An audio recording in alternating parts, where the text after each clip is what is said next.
if you're a minor, you have to have 2 recommendations because 1 uninformed opinion is certainly not as good as 2 uninformed opinions. As a consumer, you want to pay $300 twice, right? So, informed opinions are better than trying to get me uninformed. going here. I'm telling you, I think it's overburdensome, you know, to put people through that. I want to make it more readily available to patients without having to, you know, put them through that.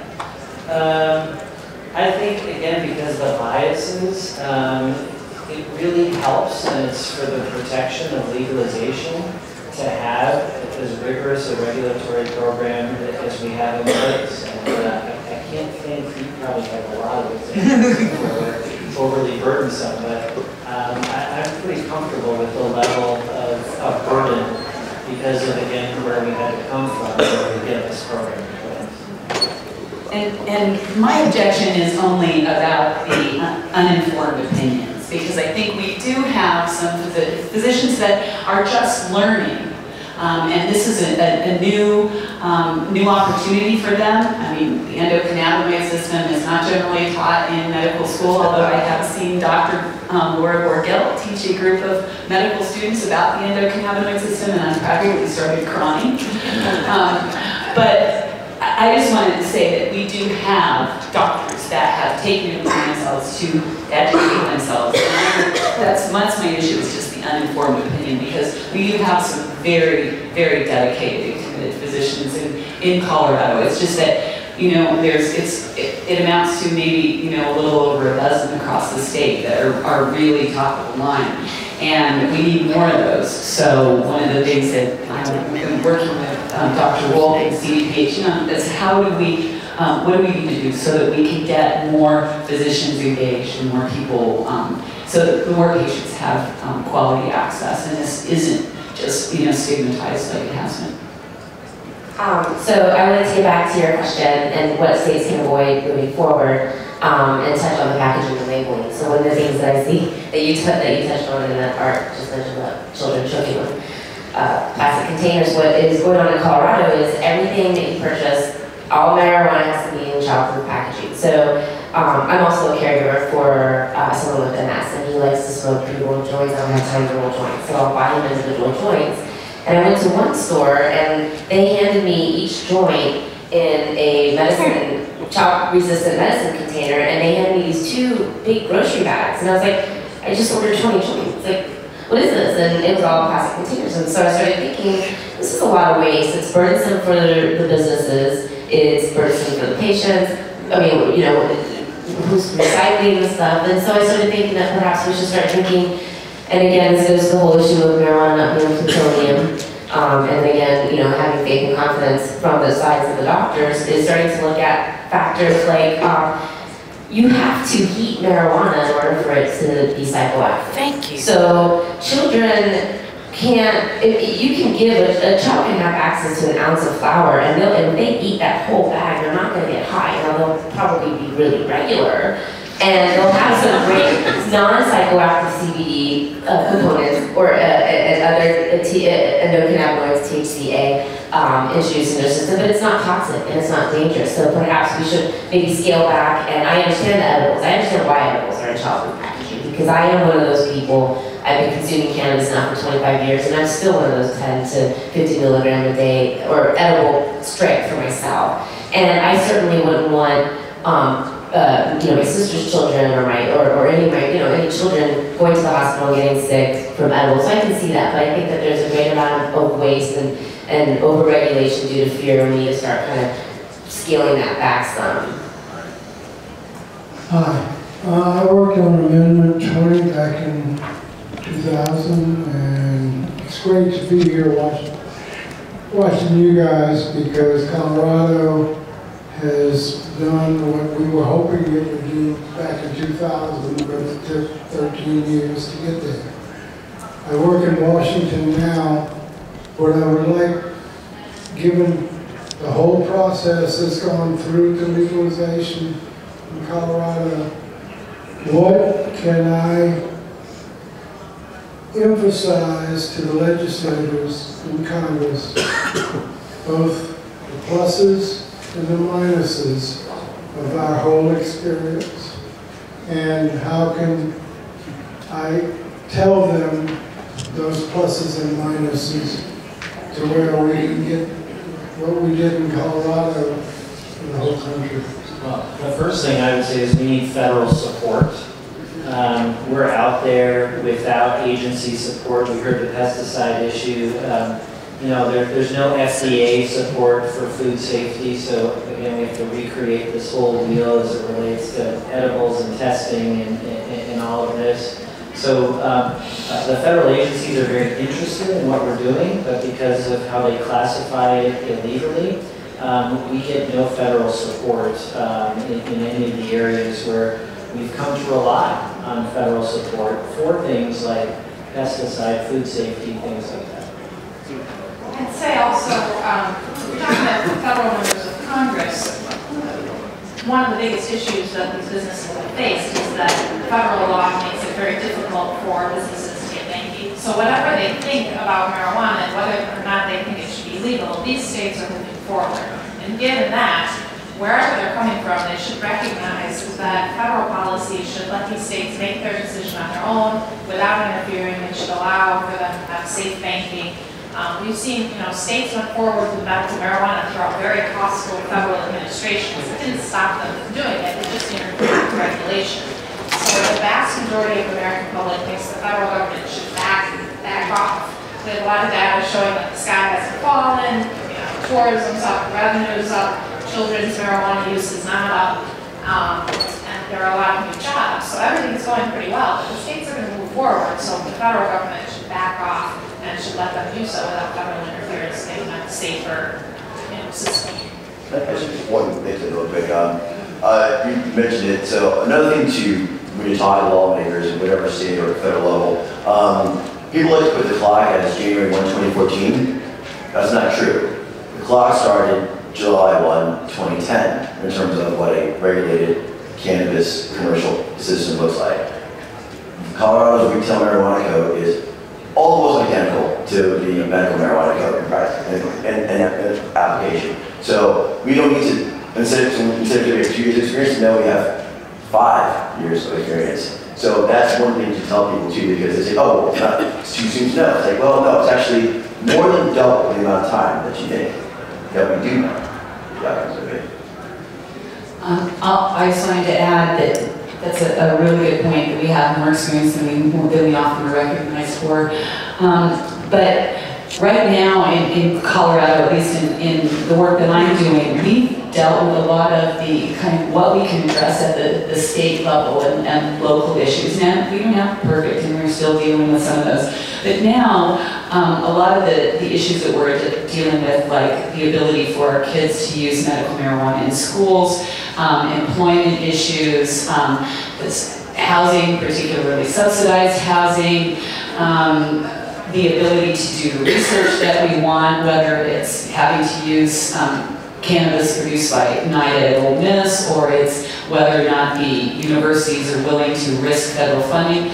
A lot of these issues now are at a level where the interference and the challenges that we're facing are coming directly from the federal government, and that's where the obstruction is. And until, it's like I hear candidates now, presidential candidates, talk about states' rights, and that all sounds real well and good, but in my opinion, until the federal government takes itself out of the middle of this and actually allows states to do what they're doing, similar to how the government got out of the middle of alcohol prohibition and each state sort of regulated on its own. Until that point, when the federal government gets out of the way, we are not going to have true progress on this issue, because we are hitting our heads on this federal-state conflict. And I think, going from, illicit to licit, well, we can talk about that, but until we get to licit status at the federal level, we aren't going to make the progress that we can on this.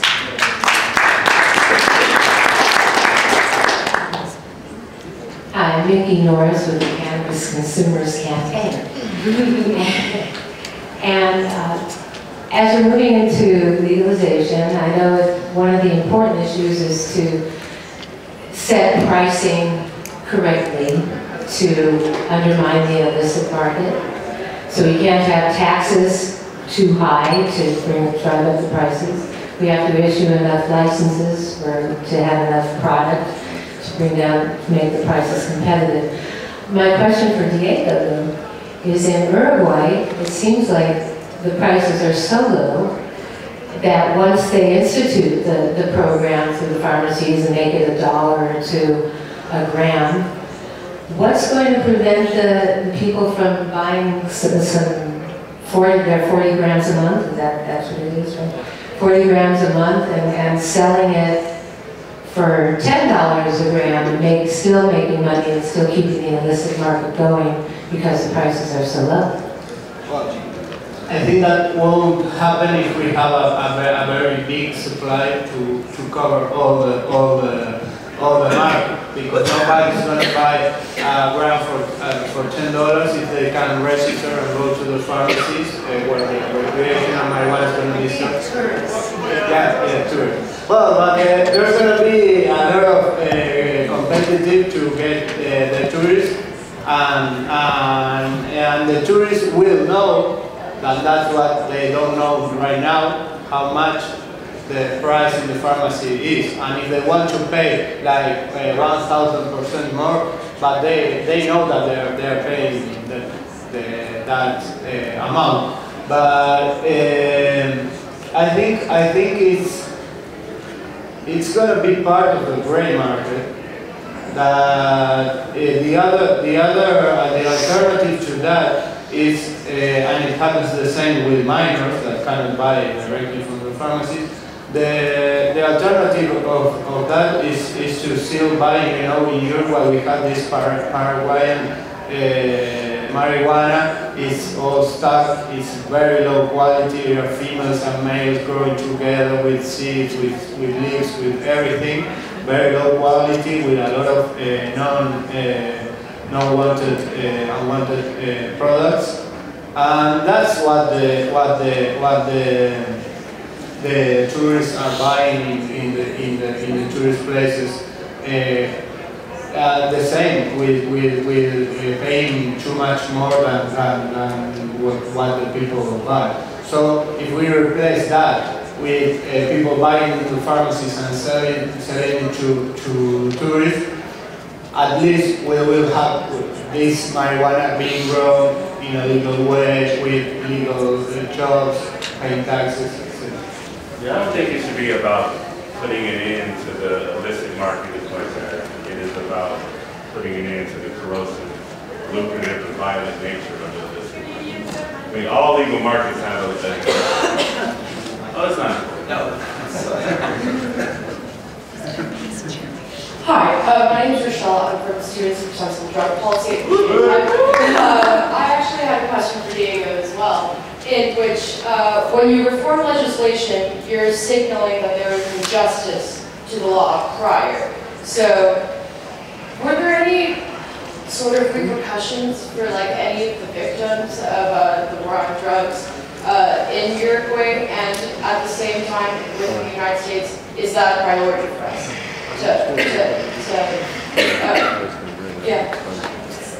Yeah, I think we have two little, it's a little country here, but we have two little, for example, growers in jail.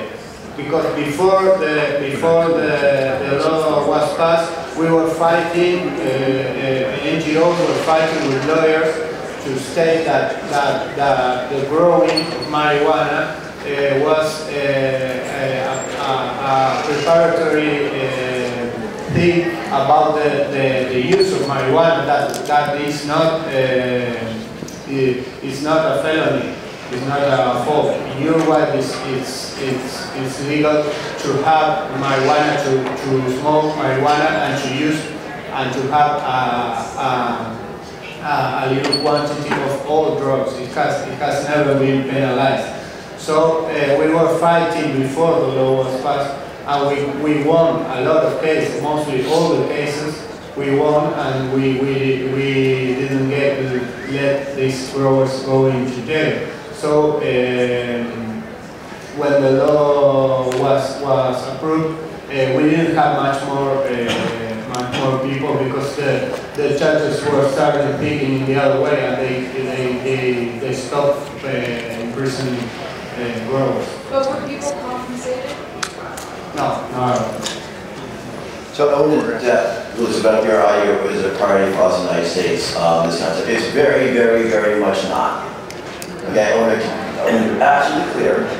Nobody is talking about that thing at all. It's just not a priority.